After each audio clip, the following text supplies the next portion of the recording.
dreams. Dreams are made of these. The mind of God communicated to a man of God in crisis. And this is the Grace Hour Show. Pastor Renaldo Brown is with me. I'm Pastor Steve Andrulonis. We're coming to you from our studio here at Greater Grace Church in Baltimore. And last time that you and I were together, we talked about the dreams of Daniel 2. Yes. And this was the dream that came to King Nebuchadnezzar. Here we see Daniel receiving the dream direct from above. And this is another period in his life. Nebuchadnezzar is gone. Belshazzar, who is a descendant of Nebuchadnezzar, he is not ruling and reigning in the character of Nebuchadnezzar. He has no humility. We've already read that if we're reading Daniel 1 through 5, 6. We've already seen that Belshazzar has seen the finger of God and lost his life. But that's another part of that's been covered in another episode of the Grace Hour Show, so you can listen to that. But in this case, we're talking about, and I think it's good that we got to address both dream sequences because, as we talked about last time, in Nebuchadnezzar's case, he's looking at governments from human vantage point. That's right. And here, human government on earth, we're going to get like how God communicates, the communication from heaven and the symbolism here. Again, we have beasts. We have beasts, and they're unusual beasts. And, Daniel is, it says, in the first year of Belshazzar. So we know how Belshazzar ends already, but now we know that, Daniel, maybe he's... What is there? He's the counselor emeritus. Yes. He's not the count. He's not, he and the three Hebrew boys maybe are not at the seat of the table for this king like they were for Nebuchadnezzar. And we got a very good graphic picture of how God dealt with Nebuchadnezzar and brought him to humility. And, when we read this, we know that Belshazzar was told these things, but now, it's sort of like, I put this with the king that succeeded Solomon, Rehoboam. He had, he talked to the older guys and they said, if you do it this way, everything will be great, hunky dory. But then he talks to his frat boys and he decides we're going to do it this way. That would be his posse. Yeah. And so, and I'm thinking Belshazzar, he knows this thing, but it's like once you get on the throne and you get a little comfortable and the crown is on your head, it's like you do things a little bit different. But in the midst of this, God is still communicating to his man who is right there in the circles of power. So introduce us. Well, I like the idea of transitions because a lot of transitions happening here. You know how you watch a show or TV and a guy has a flashback and it has that sound there, wah, wah, wah, wah, and it goes back in time. That's chapter 7. It's like Daniel's sitting there and he's thinking backwards. And chapter 7 is actually about 10 years before chapter 5 and chapter 6, roughly 10 years. So he's thinking back. It's almost like this dream is a reflection. I can say it that way. And so that's the trick. So we don't want to get confused there. You did a good job pointing that out, that it's going backwards. And Daniel's pretty much retired. But what I like about it, first of all, is Daniel's not sitting on his leaves. He's still useful in his old age. God's still speaking to him, which is another transition. The first half of Daniel is God is speaking to individuals and Daniel was interpreting their dreams. But now God is speaking to Daniel directly. And that's interesting that under these kings, evidently God feels the need to speak directly to Daniel. So the second half of Daniel is God speaking directly to Daniel and interpreting his own dreams or his own revelations or his own visions. But it's interesting here also, too, that this is kind of like a second round of God's revelation of the vision that we got in chapter 2. Chapter 7's vision or dream, we say dream, is kind of like an amplification of chapter 2. There's similarities there, but he doesn't just, it's like from God's perspective, he gives more detail. We get more detail about the person of Antichrist, which is also interesting. So we also get more information about evil. We also get more information about Jesus. Ancient of Days. That's it. Son of Man. We sung that yesterday. So there's a lot of, it's almost like what Daniel gets personally is more intimate, more specific and a lot more eternal in his viewpoint, which is helpful because I have to have divine viewpoint. When you look at the image in Daniel chapter 2, that's more from man's perspective. And Exactly. man sees himself tall. He sees himself as a statue, idolatrously speaking. But then from God's perspective, when we don't operate with God in chapter 7, we're like beasts. Yeah. Like this, you see that reference throughout the scriptures of an unregenerate man operating like a beast. Because we're left to our carnal natures. We respond to social influences in the flesh. So we're beast-like. So that's why I think God uses the metaphor for animals to represent different types of strong men, because man doesn't see himself as a beast. Man sees himself as a statue in chapter 2, but God sees your statuesque viewpoint as beast-like. Yeah. And then I like the development of evil in the sense that it's a continuation of God's plan. And I like the way God says it's going to get worse. It's not going to get better, Daniel. But on the other hand, take heart. Yeah. Because I know how the story ends. Take heart.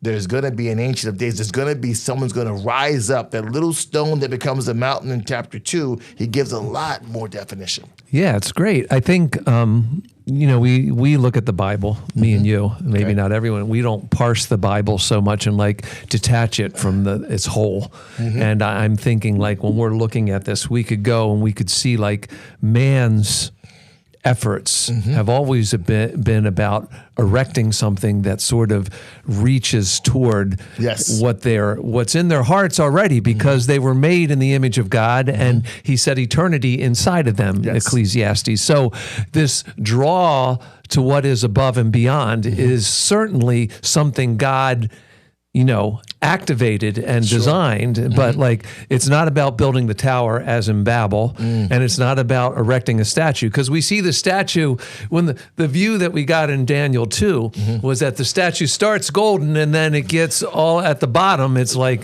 it's clay and iron and they don't go together, and then the organic comes in, the mountain comes and crushes everything, and the true mountain is established. So. Amen.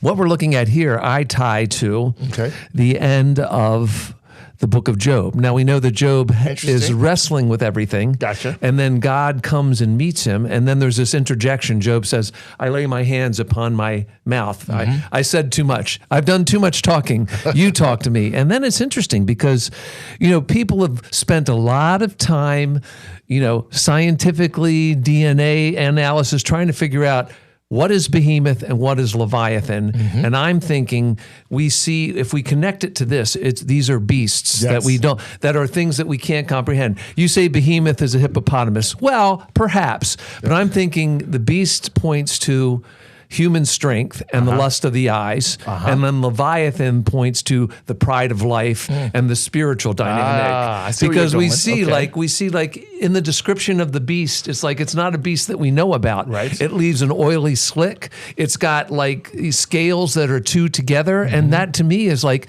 there are times that we know about. I mean, Frank Peretti said it in that novel he wrote years ago, This Present Darkness or something like that. He talked about like hell being able to like sort of fuse itself together as the scales of Leviathan to a certain point.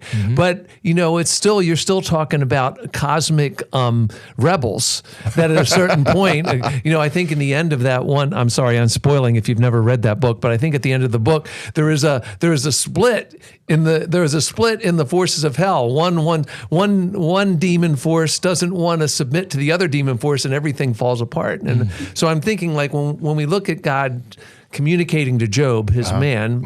Job is a priest. Like we see, he becomes a priest at the end of that. He does. And God there's behemoth. I think it's the human strength, natural iron strength. And then it also points to the pride of life, which is like we talked about it last time. We talked about the artistic, the political kind of thing that's like sort of clay, and we try to put them together. And here we get beasts that, like the first beast is the lion with eagle's wings. And okay, we understand that. Lions, the roar, eagles, the sky. It's sort of like iron and clay in some way, but it's on a higher level, right? Rescue me. Rescue me. I'm starting to talk in circles. I like the grab for Job. That's fresh. That Leviathan, which speaks more about the pride of man, kind of ties into more with chapter 2. Yes. And the behemoth rather ties into chapter 7. Yeah. That's a good grab. That's a good grab. I like that because when God thinks about the activity of man without his involvement, we're beast-like. Yeah. We're out of control. And if you watch all these animals, what makes them so ferocious is not just their strength, but also just the indecisiveness that they have, the uncontrollable rage. They don't seem to be organized. Really. Yeah. When you see the statue looks organized because man thinks he's organized in Psalm 2, right? Man makes plans, so he's organized. So chapter 2 of Daniel looks planned, like a man planned that. Yeah. Right? And God allows man to plan. But then from God's perspective, you're a bunch of beasts. You're out of control. Look at this. Yeah. You're running around raging. You know, you got the lion, the bear, the leopard. And by the way, all of these animals are very, very hard to tame. You're untamable. That's really. right. Yeah. So God said, this is man. You're out of it. You think you're in control, but you're not. And this terrifying, undefined last beast is the law of unintended consequences. You start out like a lion, you graduate to a bear, you notice each of these animals is less and less able to tame. Then you got a beast that's untamable. He's wild, completely wild. Iron teeth and the horns, which correspond with the toes. But I like the little addition here in chapter 7. It's not in chapter 2 so much. The horn that rises up. Yeah. The horn that rises up, the horn that starts to brag and talk. And there's a lot of allusions to the book of Revelation here, Revelation 2, Revelation 7. There's a lot of allusions there, and you can read that in your own time. But what you find is this is very definitive of a antichrist-like person. Yeah. And we learn a lot about him. It corresponds with, I think it's verse 25. He wears out the saints. Yeah. He's blasphemous. There's a lot of connection here in imagery with this person in the last days at the bottom of the stature, you could say, in chapter 2. And then from the last beast in chapter 7, out of control. But I like that connection you made about Leviathan and the behemoth, both for the end of Job, because that's how it operates. Yeah. I mean, Leviathan, you get this idea in chapter... can you tame him with a hook? Yeah. And the idea is we play with our pride and trying to subdue it with, like we said, the heathen rage. Yes. And then they imagine vain things to try and control Leviathan. And it's like in pride, right? And then you find out in your desire to control your pride statuesquely in chapter 2, you end up with the uncontrollable beast in chapter 7, which goes from Leviathan to Behemoth. And I think for man, it's shocking to hear that God sees us as beasts without it, because we're so refined with the crown of creation. Yeah. And the average listener listening to us today does not consider his life beast-like. Yeah, no. I'm above that. I'm intellectually above that. I'm in self-control. There's more books and more guides for self-help and self-control ever than in the history of mankind. Why is that? Because humanistically, man believes he can control himself. He can improve himself. He can rein himself in. That's the new religion. It's like I can control me. And God says, no, you're going to be an uncontrollable wild beast. Yeah. Out of control. And the very liberty that you think you have as a beast will ultimately work against you. Yeah, and I think, when we look at this first, again, we can compare these things side by side. You have the golden head, and then you have the lion, which is supposedly, just about every in the ancient days and even into the Middle Ages, the lion was your figurehead. Yes. And eagle, both of them. And we know that this is, and we know that there can be lions, we know that lions can be regal and they can be ferocious, devouring. And an eagle can be, majestic, soaring in there, but it's also what do they call that? scavenger. What is that? What is the name of the bird? Vulture. Well, I mean, they all these categories of birds. They eat meat. They come down and they get carnivore. Meat. Yeah, they are. They are. There's all the way down to the ravens. There is the omnivore. Whatever they're descendants of the raptors, I mean, they're just like there's a word that begins with an R, I think it is. I can't remember. Someone could, okay, they're not going to. But anyway. They will one day. One day we're just thinking about, I'm just trying to think about the way, they have so they're scavengers, they're meat, all these birds, turkey buzzards, they pick squirrels that are roadkill. You see them gathered in the neighborhoods picking that, and this is what an eagle does. An eagle will swoop down and grab anything, small dogs. What's interesting is that the eagle is also proud, but it's indiscriminate. Yeah. So it's like, and this is the dichotomy of man. As glorious as man thinks he is and honorable, at the same time, he'll eat anything. Yeah. He'll do anything. He is not beneath him. So it's kind of like it's like Naaman, like he's a mighty man, but he also has leprosy. Yeah. I'm an eagle, but at the same time, I could eat anything. So it's like this false sense of glory that, okay, you're so great here, but behind the scenes, besides being under the sun, behind the scenes, you're eating roadkill. So you think, and this is why God sees you like this beast and is glorious of all. This is the most glorious representation of all the four representations. Yeah. Even in that, there's corruption. That's right. And it seems like, when eating at the tree of knowledge of good and evil means that you meld things. Yeah. So if you're living by human dynamics and trying to craft something only in human strength and human intellect, then you're going to get, you might, at sometimes you might produce a lion with eagle's wings, very royal, great to look at, and it flies above things. But we see that these, the next thing is a bear. It's like, and all he's concerned about is eating the ribs. And he's definitely, first of all, can't argue there. I'm sorry, Guilty. But it's like, you may notice, I like the dichotomy. It comes down where it's an animal that's a lot harder to tame. Yeah. I've been in game parks and I've seen lions. Yeah. I've been as close as 4 feet to a lion, post meal, by the way. Yeah. So, and I've seen guys with eagles that they tame, but you don't see a lot of guys taming bears. No, not really. I mean, because it's a very hard animal to tame. And he also eats differently. He just kind of devours. He rips. He tears. Much more violent is the word I want to use. And death, and so it's just like with the statue in chapter 2, which decreases in value and increases in hardness. Yeah. Here it decreases here. I want to say in its operation socially, and also the way it operates in nature. It's a lot more wild. Bears are ridiculously untamed, wild, out of control, and they sort of look cuddly and cute, but you get up close. Oh, wow. And you trigger a mama bear. You could be a jogger and you run through and there's a baby bear nearby the mama bear, and the mama bear doesn't, like you said, indiscriminate. It's like the eagle and the lion will eat whatever it can find. And the same thing with the bear will attack without reason. You're jogging, you think they're cute and cuddly, and next thing you know, you're mauled.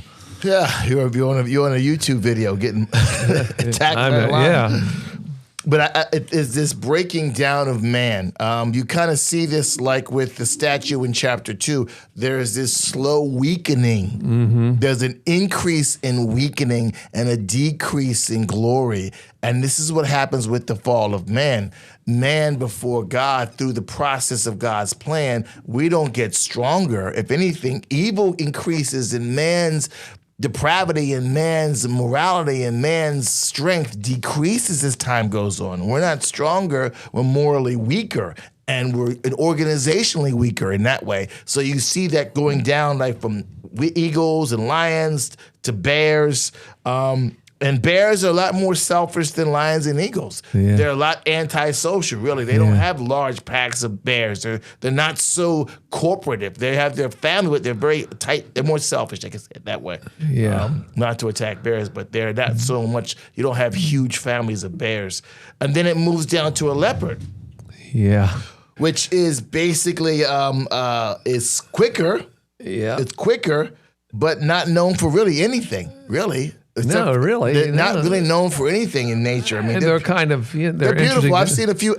They're very. It's interesting about leopards, and I've seen this in several national parks. They're very shy. You can go to a game park and see lions easily. You can see bears easily, but a leopard, you can sit in a spot and wait 6 hours and not see a leopard, and.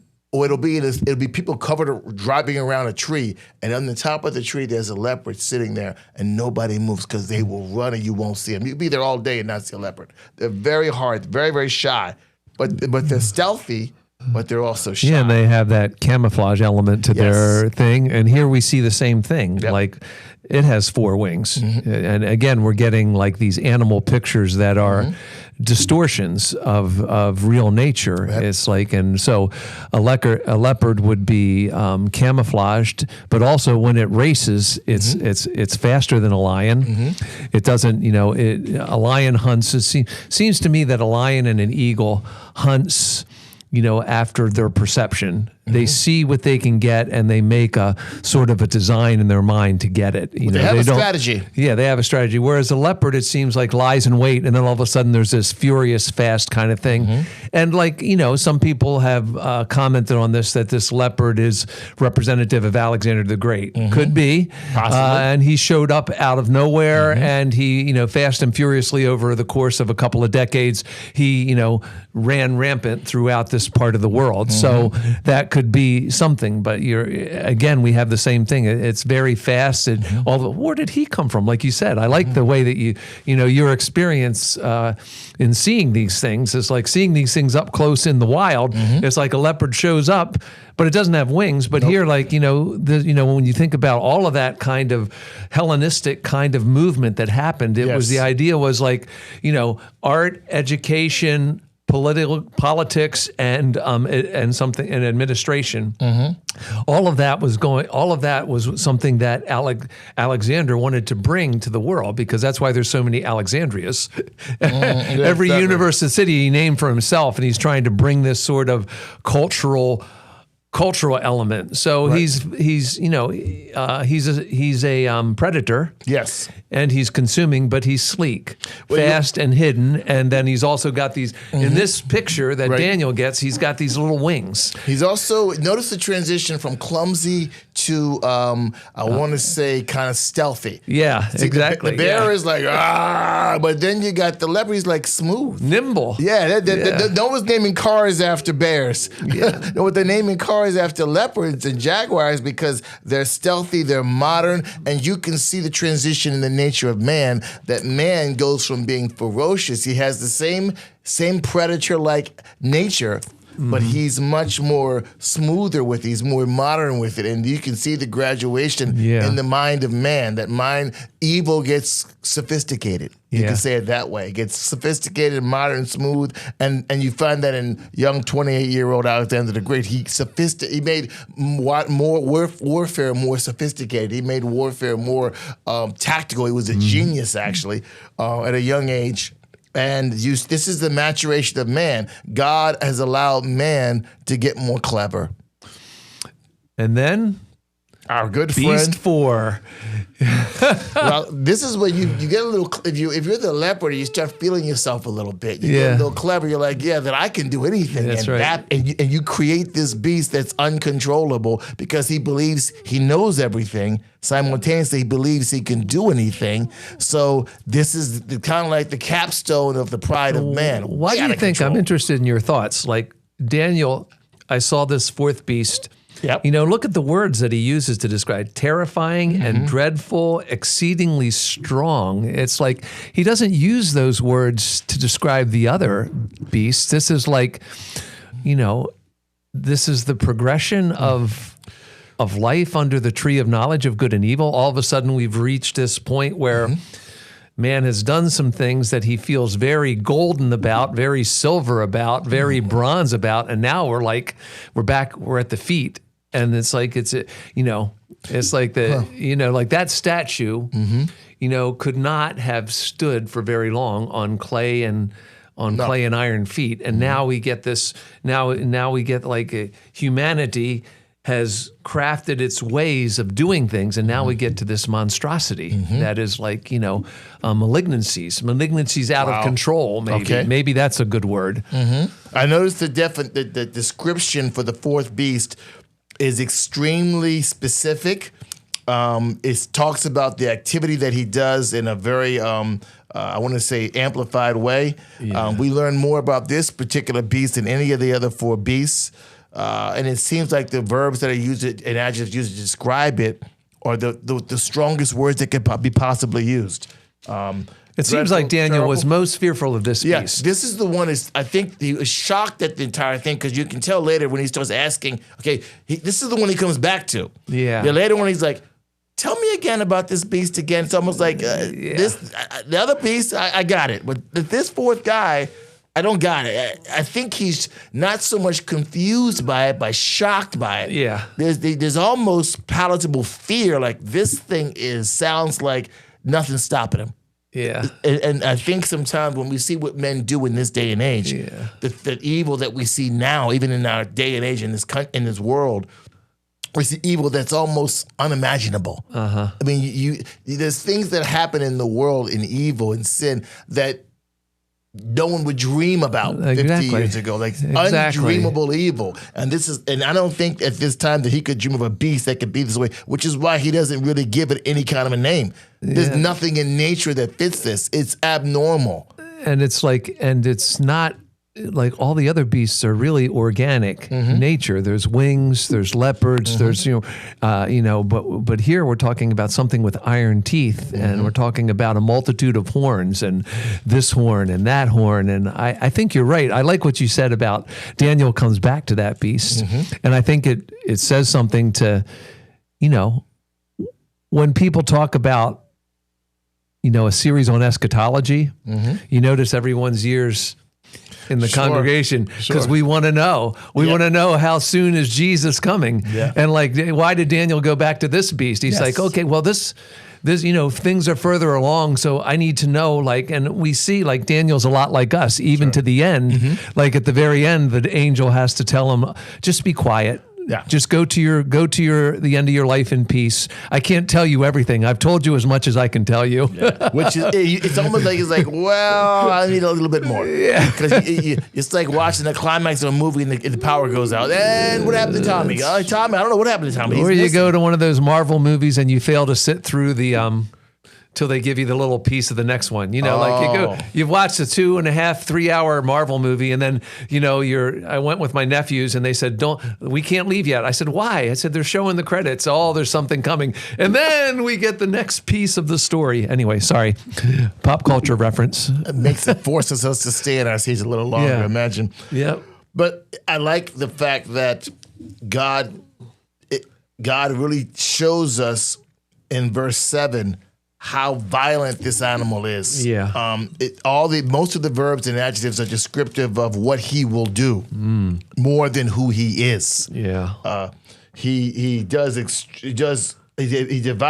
he breaks, he stamps. Wow. He does a lot. So that's what I think scared Daniel, because he sees this thing running rampant, rampaging through time. And he says in verse 8, I considered the horns. Okay, because evidently these horns were prominent enough that of all the things he saw about this beast, that stuck out to him, the horns, which goes to, I would imagine in Daniel chapter 2, if you're looking at the statue and you're at human size, what's the first thing you're going to see? The toes, the feet. Yeah. So that's going to stick out. You have to look up to see the head. But just walking, the first image you get is the toes. So the same way the 10 horns stick out from that fourth most ferocious beast, and maybe God makes the fourth beast look like that to draw attention to the horns. Maybe. Yeah, maybe the way the animal is draws your attention to its horns, and the way the horns are on the animal God wants you to see something because horn activity is huge here. Yeah. The rest of the dream, horns are a big deal. 3 disappear, 10 act a certain way, then 1 horn comes and has a coup. There's a lot of horn activity here. Yeah. And I like, well, I'm thinking like you could comment on this about like when he was interpreting Nebuchadnezzar's dream, it's like there wasn't any of this, like, it was very clear. It was like he got the majesty of heaven very clear in how majesty was going to, okay, these iron and clay feet, like you said, toes. Toes are kind of cute too. They're sort of like the bear. It's like they're kind of cute, the little toes. We're not getting here Daniel is getting, like you said, the full thought. Like, don't look at those toes because, those toes get crushed and the whole thing falls down and then a great mountain comes. But now when you see here, you're looking up at, I think you're right. The other image, everything was drawn to the toes, and then the crushing comes from the mountain of heaven. And now we get like, now we're looking up like, okay, man is going to create a kind of system, lots of horns, lots of leaders, and lots of like you said, what's it said here? It says it was different from all the beasts that were before it, and like you said, devouring, breaking, stomping. It's like, and Daniel has to process that, and then I like that the next after we get through that, a mouth speaking great things, and then we get a transition, right? Yep. We get the next transition to the Ancient of Days. The other dream, yeah. It's interesting is when you look at verse 23, compare it to verse 7 and 8, every time he talks about the fourth beast, he always talks about what's it going to do? Yeah. How is it operating?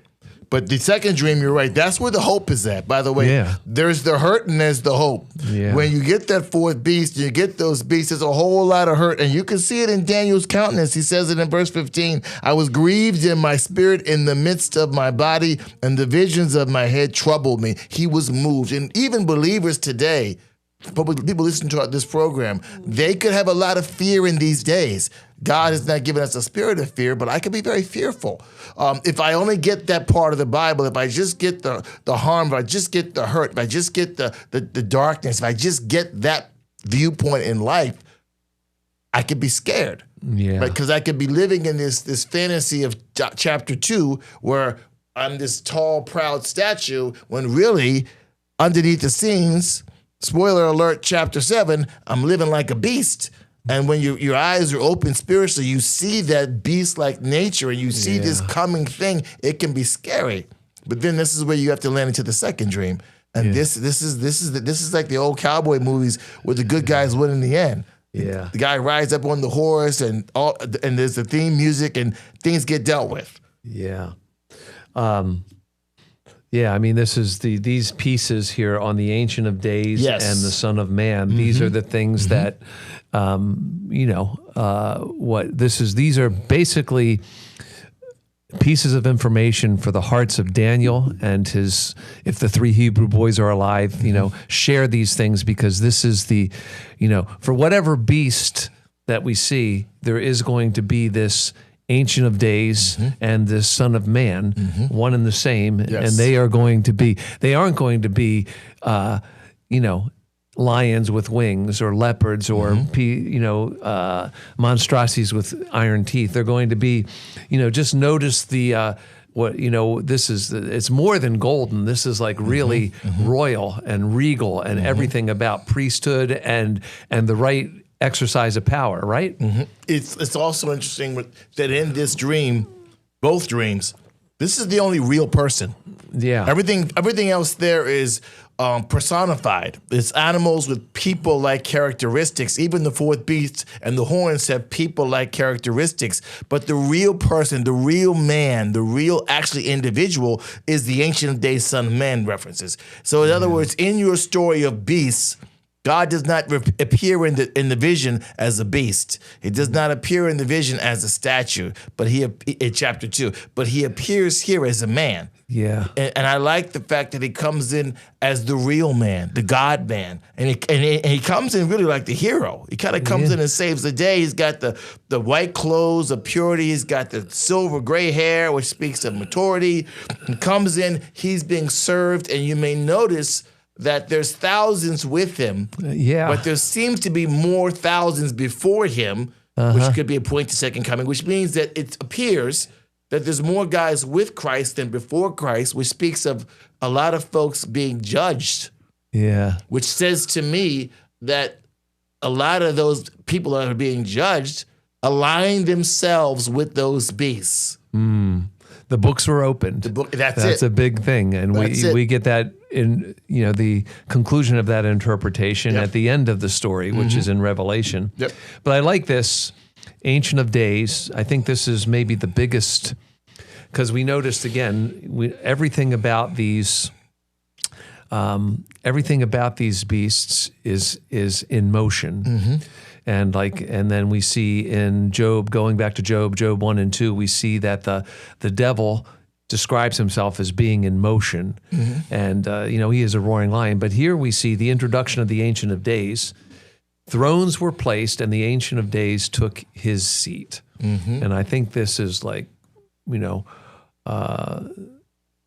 this is a real comfort to Daniel. Sure. Because he's been through, everything that he's known in his life has been about movement, destruction. He was led away into captivity. He's watched one kingdom come and a kingdom fall. And now here he is seeing this progression of kingdoms. And then God introduces this, like at the end of the dream to Nebuchadnezzar, there's going to be a mountain that fills everything. That's going to be, and who sits on the throne of that mountain? It's this, the one who has no beginning and no end. It is the priest after the order of Melchizedek. It is the King of Kings and the Lord of Lords, the Ancient of Days. This piece, and we're gonna, as we finish this chapter, we're gonna see that, this is really good that he gets this, but he still has questions. It's like, okay, I understand all that, the rest of God, the Sabbath, the finished work, the Ancient of Days, the Son of Man, but this beast, this fourth beast, I think I really need to know more about him, right? Bring that back. It's really kind of interesting. You could just, how much fellowship did he sit? And then when did he want to go? How much, okay, that's good. But I'm still it sort of says something about the nature of people. Yeah, you're getting it fresh. It's directly to you, just like John and Revelation. But you're confused. By, a lot of it, you're confused by number one. There's a lot of things you've never seen in your entire life. Yeah. So you're using a lot of similes to explain what you're saying because these things are extraordinary, supernatural. So when the natural explains the supernatural, we swing and miss a lot. And we have tons of holes and tons of questions. So it's kind of hard to say specifically everything that Daniel's saying in chapter 7. Number two, he's got this curiosity, which is, I think, is fueled by fear and marvel. He got fearful of this wild animal and the things that are happening in this vision, but at the same time, he's marveling at what he's seeing concerning the Ancient of Days. Like case in point, the thrones go on wheels. Yeah. How many thrones on earth do you have wheels? Unless you went to Home Depot and put them on the bottom. Thrones don't have wheels, but that speaks about the same thing that God is sending it throughout the book. This juxtaposition between the temporal and the eternal. A throne with wheels is a picture of the authority of God being omniscient. It's everywhere. It can go anywhere. It's the mobility of the authority of God. It's the same thing with these Ancient of Days. I'm not before, I'm not after, I've always been. So that's the omnipresence of God.